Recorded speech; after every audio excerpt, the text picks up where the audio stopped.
Guys, good afternoon. Today we are making some stuff ahead for Thanksgiving. So I wanted to try something new. I love pumpkin, so let's make some pumpkin rolls for Thanksgiving. 2.5 tablespoons, or teaspoons, sorry. 2.5 teaspoons of yeast.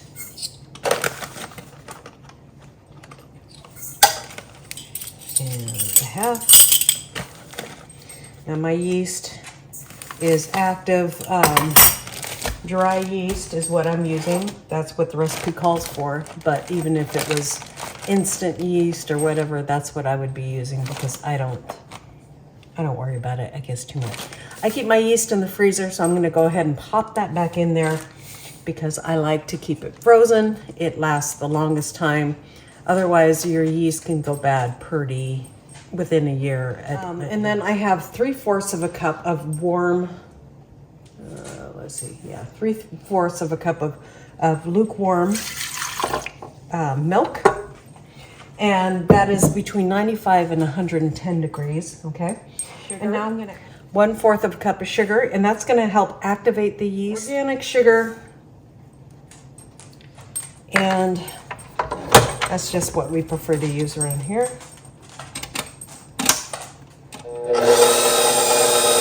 Granulated sugar of any kind. So mix that together really good.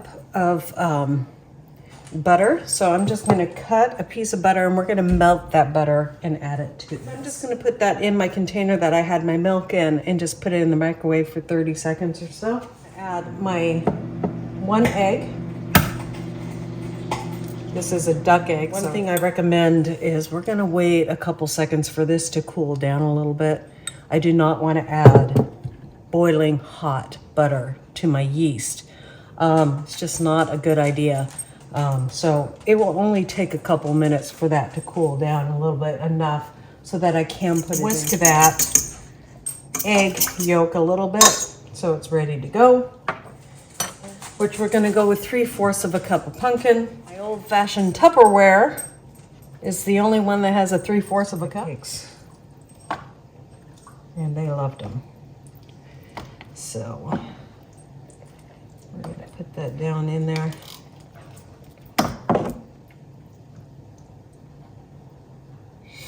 Okay, we have our 3/4 of a cup. I'll put that in my mixer. You don't have to do this in a mixer, but I prefer to do it that way. Okay, now we have 1/2 can of pumpkin for, if we really like this recipe, to do some more. I have a bunch of pumpkin recipes, butter pumpkin cookies, pumpkin whoopie pies, pumpkin pie, you name it. I've got quite a few in my playlists, in my dessert playlist and stuff like that.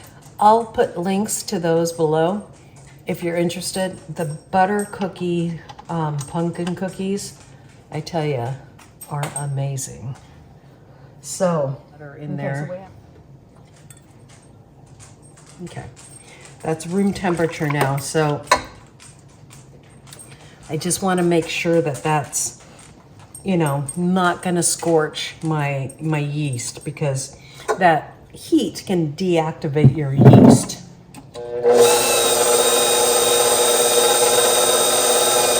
Grated sea salt. We'll go ahead and add that. A little bit less since I don't have the fine stuff. Okay.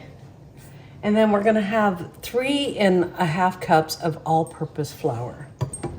It's better to sift flour in all recipes because, I'm sorry I'm not doing that and I'm telling you to do that. Because what you wanna do is I'm adding my 3 cups and then I'm gonna put my 1/2 cup aside because I'm gonna see how this comes together before I add any more flour. And it's always good to hold back a little flour for that purpose. So we're going to start mixing this together.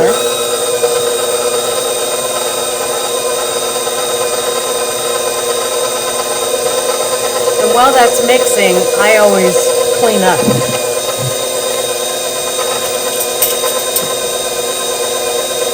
There we go.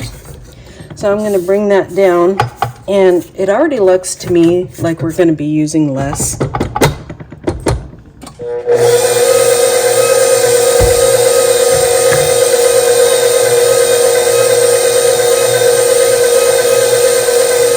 Put 1 cup in at a time and kind of mix it together slowly, which is a good recommendation. But I'm kind of a lazy cook, and so I put my 3 cups in and held 1 back. So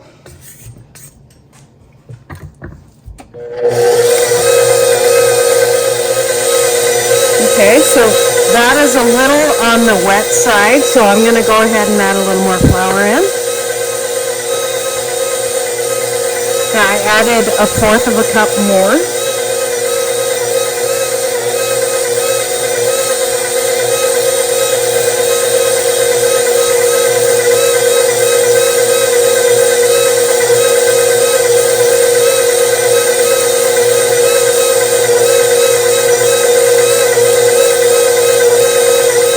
All that down in there a little bit.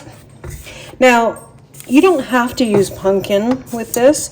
You can use any squash you want, and it's a great way to use up some of that squash if you have too much of it. So, but I have pumpkin, so I'm using pumpkin.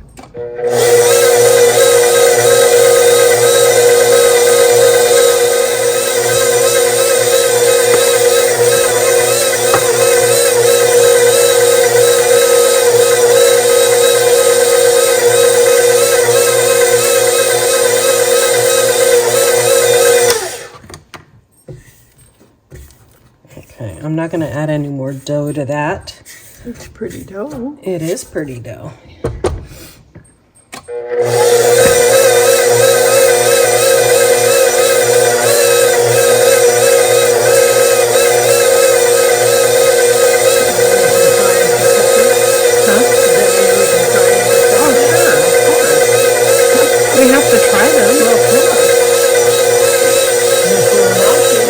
This actually run now for about 5 minutes, and I'll put on a timer and let it actually run for 5 minutes and just kind of really combine it together before I let it rise.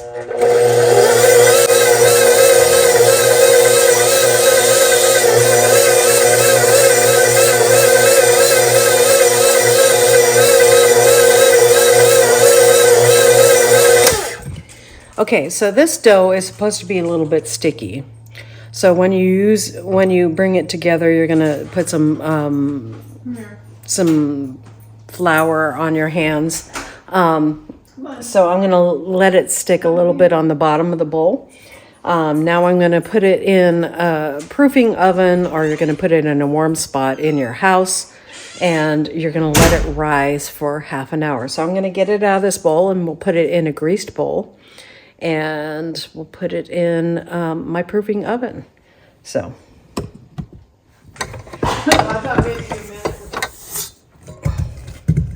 Pull it in a little bit of a ball. And it is sticky, and that's okay.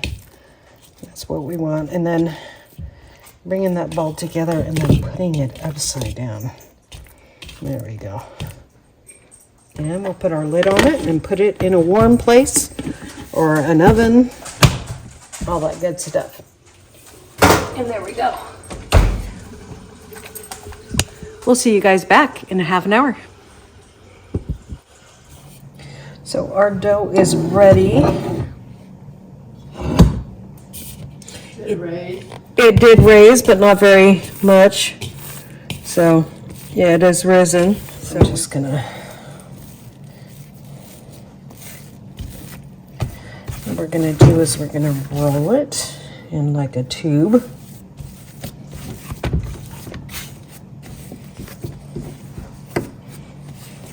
Okay.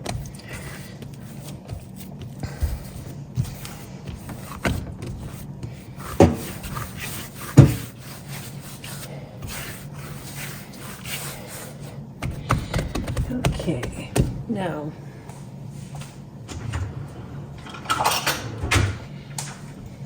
cut that in half. Then you cut it in half again. And then in half again. And then you cut those pieces in half. Like so. Now mine took double the time to rise, so don't be shocked about that. Okay, and I think these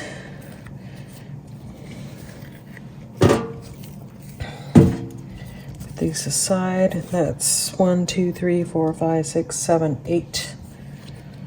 So these bigger pieces, probably 9, 10, 11, 12.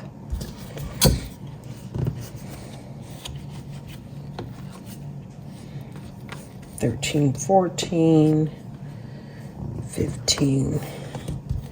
Okay, so we'll have some bigger ones and some smaller ones.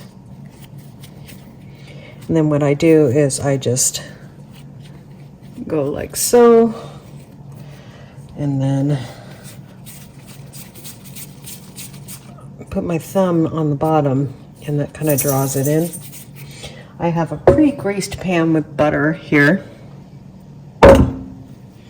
And then I'm just going to put like so.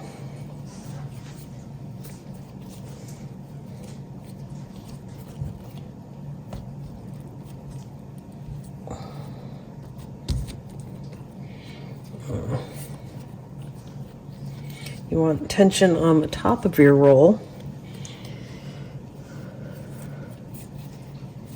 Okay. And then you just roll it like so.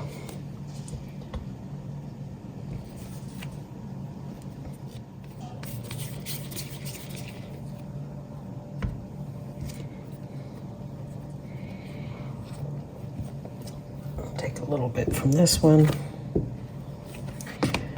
This dough piece, and then since I cut a little piece off of that, you can fix that easy.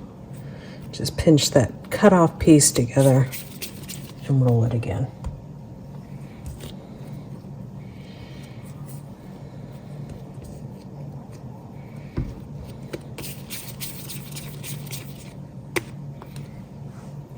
Okay, so now we have 1, 2, 3, 4, 5, 6, 7, 8, 9, 10, 11, 12. We can probably take a couple more of these big ones. Make them a little smaller.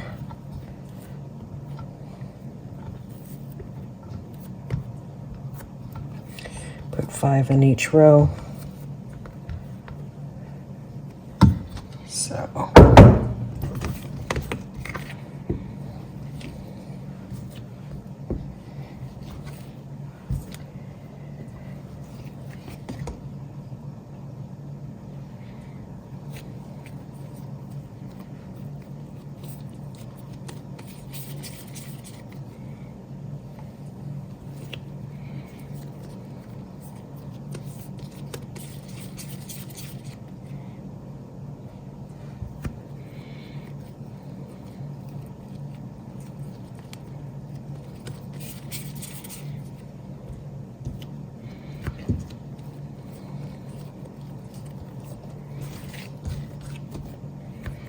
When you have 3 pieces to put together, just want to make sure you get tension in the top. There you go. So I can take my other 3 bigger rolls and make a couple more maybe, or another one.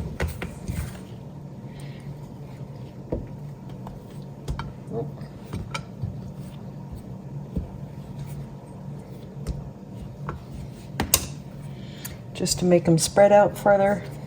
Oop. I just spray. Oop.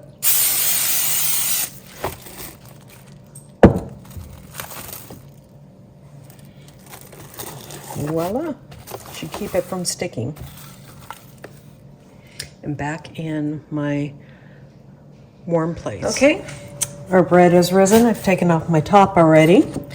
Now we are going to brush on 2 tablespoons of butter. I'm just going to brush that kind of over the top very gently.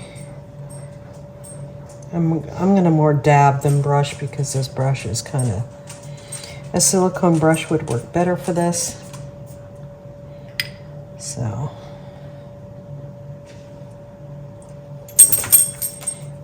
this will give it a nice golden top to it.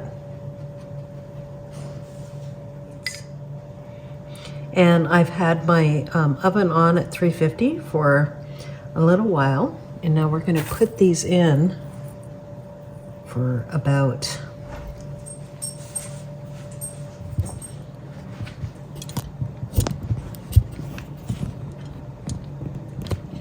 so let's put these in. For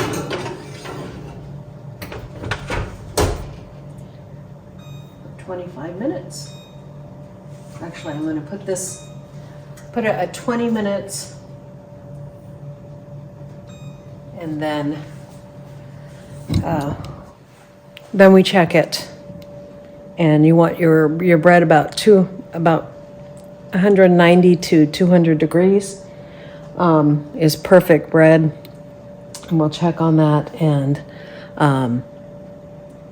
that's, if you were going to check it internally, that's what you would want your temperature to be. And we'll check on this in 20 minutes and give it a taste when it's cooled down a little bit. We'll see you back. All done. You can tell one side of our oven is hotter than the other.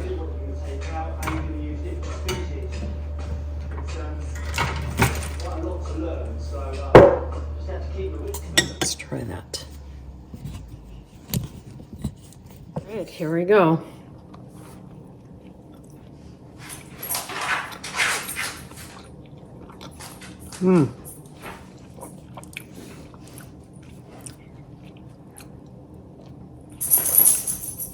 It's like a sweet, it's not too sweet though. Yeast roll. Probably need a little honey.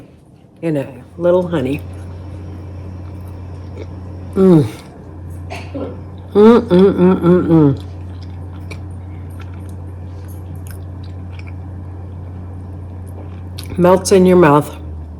That's delicious, guys. Gotta try this recipe. Thank you for watching. God bless, and we'll see you next time here on Hedgehog's Homestead. Bye.